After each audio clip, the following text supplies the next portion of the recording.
الكورن فليكس بتاعنا زمان واحنا صغيرين، يعني لا مواد حافظة ولا ألوان صناعية ولا أطعمة غير صحية. المفتلة الصعيدي أو المبروم أو البسيسة كلها مسميات لنفس الشيء، طعمها تحفة جدا يا جماعة ومغذية، وطبعا معمولة من القمح والدقيق، فمفيش بعد كده. هنعملها باللبن زي ما انتوا شايفين، هيكون طعمها خطير جدا، عشا بقى أو فطار طعمها تحفة وهتدفيكي في الجو ده. تعالوا كده نسمي الله ونشوف مع بعض.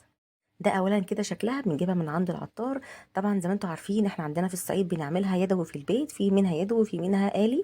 وهي بتكون عبارة كده عن حبوب القمح، بنطورها كده في الدقيق وبنرش عليها مية وبنبرمها، عشان كده اتسمت مبرومة أو مفتلة أو بنفتلها. تمام. وبتدينا الشكل المكور زي ما انتم شايفين بالشكل ده.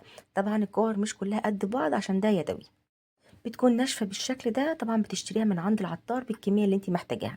انا عندي هنا كوباية من المبروم او البسيسة او المفتلة، هنسلقها مع بعض واوريكم ازاي تعملوها. طبعا هي بتكون حبات كده ناشفة، مش بنغسلها ولا بنعرضها للمية ولا اي حاجة خالص. عندي بقى كده على النار حوالي 3 كوبايات من المية، بنغليهم كويس جدا زي ما انتم شايفين بالشكل ده.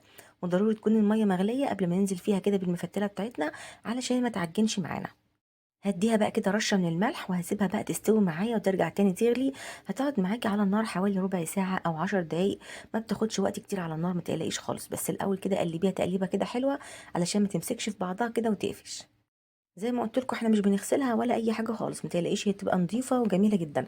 انت بس ممكن تحطيها كده في منخل وتديها كده يعني تحركيها شويه عشان لو فيها اي بواقي دقيق او اي حاجه تنزل منها. بس كده، وتحطيها بقى في الميه المغليه وتسيبها تستوي معاكي ربع ساعه. طبعا هنا بعد ما استوت معايا ربع ساعة زي ما انتم شايفين، طبعا هي نفشت والحبة كده زادت زي ما انتم شايفين كده وشربت المية. والمية طبعا قلت خالص معانا، شايفين بقى ما شاء الله، تحفة جدا. ممكن طبعا تتأكدي استوت ولا لأ، تمسكي كده حباية وتضغطيها ما بين صوابعك وتشوفيها تتهرس معاكي بسرعة ولا لسه ناشفة. كده خلاص هي استوت معايا، هنزل بقى عليها كده بكوبايتين من اللبن زي ما انتم شايفين اهو بالشكل ده، ونقلب بقى اللبن بتاعنا كويس جدا عشان ياخد غلوة مع المفتلة بتاعتنا. الميه اللي انا كنت سلقاها فيها مش بتخلص منها ومش برميها، طبعا نزل فيها كل الفوائد بتاعت المفتله، فانا مش هرميها طبعا. فهضيف عليها اللبن زي ما انتوا شفتوا كده. هتضيفي بقى السكر اللي انت محتاجاه، انا ضفت هنا معلقتين كبار من السكر ورشه من الفانيليا، فانيليا بقى سايله او بودره زي ما انت حابه.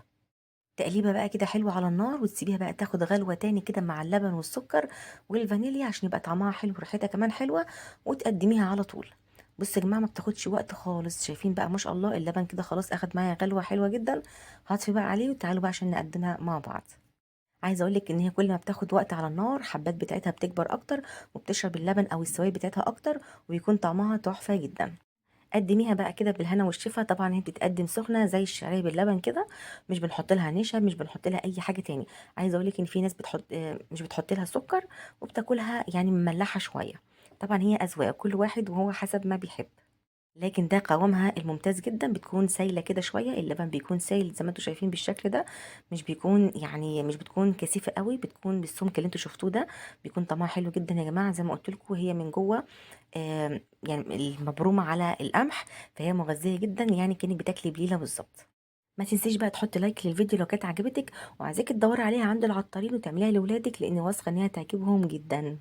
بجد احلى واطعم وانضف من انك تجيبي اي حاجات تانية من السوبر ماركت زي كورن فليكس والحاجات دي. طعمها خطير جدا، جربوها ومستنيه رايكم في الكومنتات. مع السلامه.